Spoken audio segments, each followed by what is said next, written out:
এটা যে কত বড় সূক্ষ্ম ষড়যন্ত্র আপনি এখনো টের পাননি।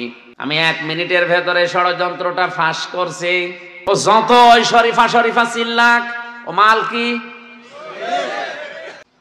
সেই গাছের ভেতরে হয়তো গোশত খাওয়া থাকতে পারে, কোরআন পড়া থাকতে পারে। কথা বুঝতেছেন? আমাকে শুধু নির্দেশ দেওয়া হয়েছে ওযু করার জন্য। কোন কাজের আগে? নামাজের আগে। এই যে হাদিসগুলো, এই যে ঐতিহাসিক ঘটনাগুলো, এই যে বাস্তব ব্যাখ্যা, এর সাথে তো একটাও মিলছে না। নবী বলেছে আমি গোশত খাবো, তুমি ওযুর পানি নিয়ে আসো। আসলে পড়াশোনা যদি আমরা গভীরভাবে করতাম তাহলে বাস্তবে এই দুর্বিসন্ধিগুলো আমরা ধরে ফেলতাম।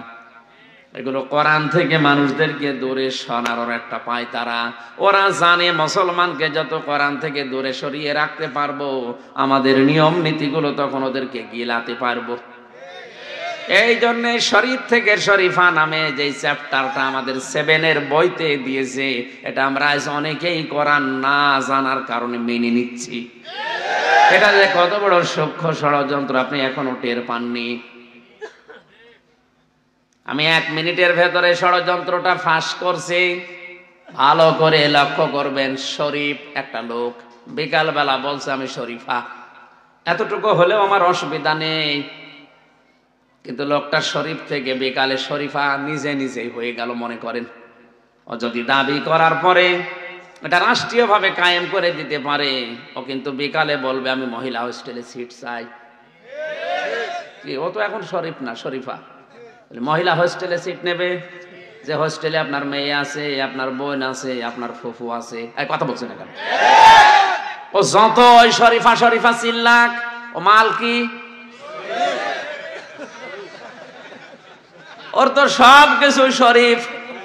ও যদি আপনার বোনের কাছে এখন থাকে, আপনার মেয়ের কাছে থাকে, মহিলা হোস্টেলে আপনার ফুফুর কাছে থাকে, যে সন্তানগুলো এখন আসবে এগুলো কি কোন দিকে নিয়ে যাচ্ছে আপনি টের পাচ্ছেন? আপনি আবেগে চিল্লাচ্ছেন না, ওনারা কি না বুঝে দিয়েছে? না বুঝে না। এভাবে চলতে থাকলে 10 বছরের ভেতরে জারজ দিয়ে দেশ ভরে যাবে। আমি আর নিচে নামলাম না।